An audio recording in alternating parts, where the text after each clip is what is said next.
Get ready for a beautiful journey. It's Friends Day Fridays on Tea Time with Afternoon Social. We're steeping tales of fun stuff from adventure stories to tips and advice, one cup at a time. So grab your favorite tea, snuggle into your coziest nook, and join our terrific party. Good afternoon, and welcome to Friends Day Fridays here on Tea Time with Afternoon Social. We are talking this week with Tonia Winchester, and we had a great conversation yesterday. So if you missed that one, go back there and see that on Triumphant Thursdays about all of her journey with the how she worked through insomnia and is working with other people now. Tonia is a naturopathic doctor, a mind-body healing coach, and an author, podcast host, and a featured guest on several podcasts and shows. How are you doing today, Tonia? I'm doing excellent. How are you? Hi, really good. Well, today we are going to have a lot more fun. We're going to talk about, she has a history with dancing, and she just loves to dance, and she does all different kinds of dance, and I think one of her favorite ones is salsa. So we'll get to hear some more about that. But we were just talking off camera, and she has a wonderful, funny story about, I was listening to the song I Want to Dance with Somebody by Whitney Houston, so I'm going to let Tonia share her story about that song. All right, Tonia. Perfect. So when I go dancing, often I'll meet new people and dance with them, and I won't know their names. Sometimes we'll just have a thank you at the end of the dance, and there's this really kind of neat just understanding in the dance community that you don't need to get to really know someone, but you can have a really beautiful dance. So at the Halloween party, there was this fellow who was dressed like a lion, and he had this full sort of mane hood thing that he was wearing, and he's an excellent, excellent dancer. And that was the first time I met him, and we had a beautiful dance together. And then at the end said thank you, and I didn't know his name for many months. In fact, I don't think I saw him for many months after that, but I would say to my sister, "Oh, I want to dance with the lion." We had this running joke about that to that tune, so that was so funny that you mentioned that. That is so funny that we remember. Yeah. Now, you said you've got a history of dancing, and what are some of the dances? Do you just dance, or do you teach, or do you go to classes, or kind of? Yes to all. I started dancing when I was quite young. I want to say 3 or 4, and by the time I was about 5, I was competing in a type of dance called acro dance, which is a combination of gymnastics and dance, and it's sort of tumbling, and often done tumbling in partners. My sister and I would do some performance tours and stuff like that. And then I was doing that until about grade 4, when I started exploring other styles of dance, like tap and some jazz. And by the time I was in grade 7 or 7th grade, I started dancing modern or contemporary dance. And I was in a youth modern dance performance company all throughout high school. And we toured and performed all over our province here in BC. And then in university, I actually studied contemporary dance as a minor when I was studying kinesiology as my major. And after naturopathic college, or during naturopathic college, I didn't dance much. I maybe took the odd hip hop class, or maybe took the odd belly dancing class, or maybe the odd break dancing class, whatever was sort of close to campus that I could kind of get to. Mm-hmm. But in my last final year of naturopathic college, I was introduced to salsa, and I just fell in love with it. And it was a very different thing for me to have to follow versus just learning a choreography. Right. And it took me some time to get really comfortable with that. And in fact, I was dancing at a studio in Toronto it was my last semester of school, and the teacher that I had, a one-on-one teacher, she was just like, "I don't know what to do with you. You keep back leading." And I was like, "I don't know what that means." And she's like, I have to pass you on. And she had the head of the school come and do her lesson with me instead of her. And he was this very well decorated champion ballroom and Latin dancer. And he starts the lesson. He's, "You're back leading." And I was like, "I don't know what that means." You're trying to control the dance.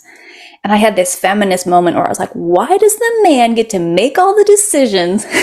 And he was like, okay, hold on. I see what's happening here. Just think of this like a conversation. I'm making a suggestion and you get to make a response. And I was like, okay, that I can handle. And in that moment, I was able to start to learn to be guided by my leader and follow. And so there's a lot of skills required, like having very quick response times and this skill of listening, not just to the music, but to their subtle body cues. And even if their breath is changing, paying attention to these little details. And so it's been 17 years now that I've been partner dancing. Salsa is the main one. There's other styles like bachata, which comes out of the Dominican. It's been influenced by Spain as well. There's a dance out of Brazil called zouk. There's a dance out of Angola, Africa called kizomba. So these are all things that I learn and practice. But the common thread as a partner dancer is this being really in the present moment. And it's almost like a high in a sense that there's two people listening to the same song, co-creating something really beautiful. And I have to have all of my thoughts away. I have to have all of my personal judgments away. I have to have all of my negative Nelly thoughts inside my head away. And I just get to be present with this other person in that moment. And it's such powerful medicine for me. Well, that's what I was just now thinking when we brought up medicine. It is part of your naturopathic healing, and wear yourself out so you can sleep. That's part of your sleep. Sometimes the dance habit affects the sleep hygiene, I will admit. After a few hours in, you go home, you're yeah, and frankly, yeah. yeah, and at the level that I dance at, I do have to travel. In the small town that I live, there isn't the level of dance that I really sort of thrive off of. So I travel. I drive about an hour and a half to get to where there's a bigger dance community with more experienced dancers.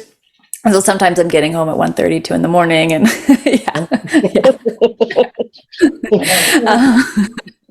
And then so in the last year, I have started teaching salsa. So me and my dance partner, we teach beginner salsa level. Yeah.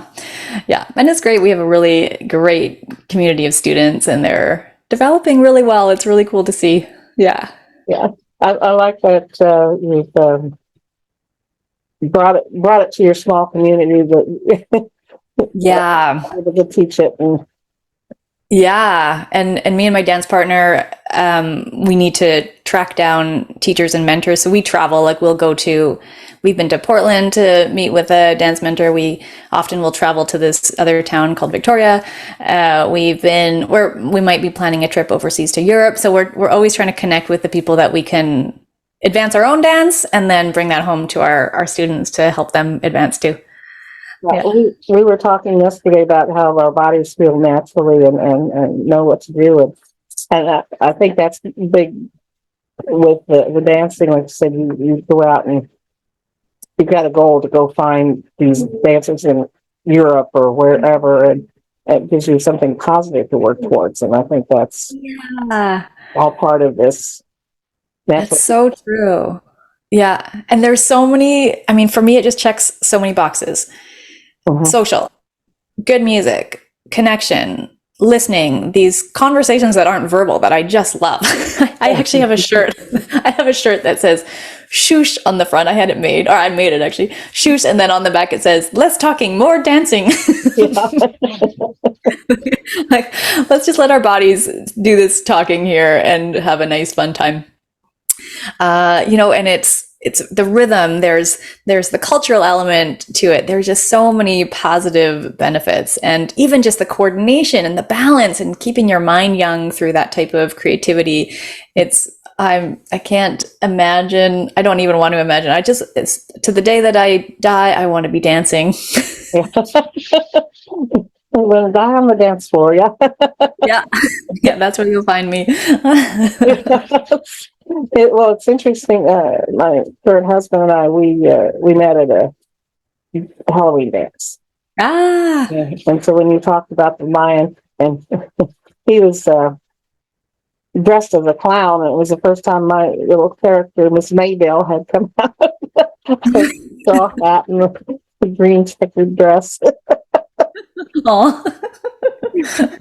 So that's one thing too with the dancing. You like to get dressed up and go out and really have that fun and interact with people and Yeah. get away from that day to day.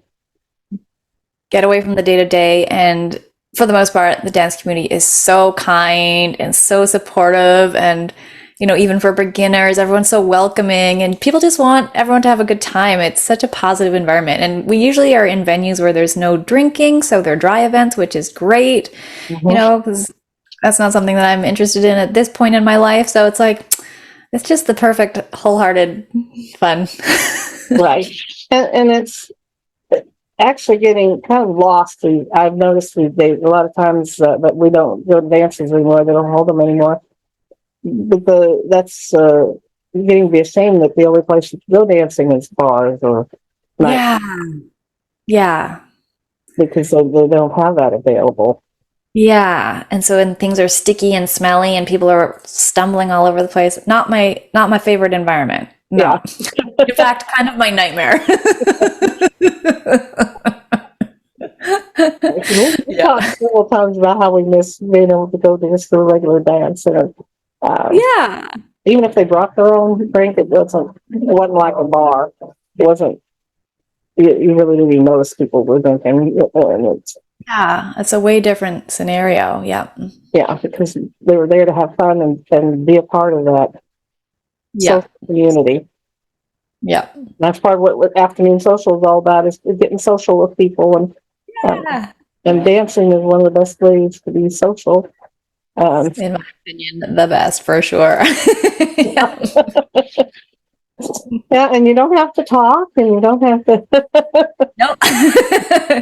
No small talk, just dancing. You have weird little conversations. But, Yeah, different type of conversation, right? Just but it is good Yeah. to meet people and get to really know the ones that want to go out and just have fun and not just singles bar looking for people. Yeah, exactly. And oh, I just knocked my mic. Sorry. I'm married. I don't go there to meet people, meet people in that way. Yes, to generate friends, sure, but even just the other day, I was out at a dance event, and this guy, we had one dance, and he pulls out his phone. He's like, Tonia, and I was like, oh, I don't give out my number. And he was like, Instagram, and I was like, no, I'm married. And then this is very classic, especially in certain cultural populations, where they'll be like, so? And I'm just like, wow. So I've actually learned to say, I'm not available for that. And people don't question that.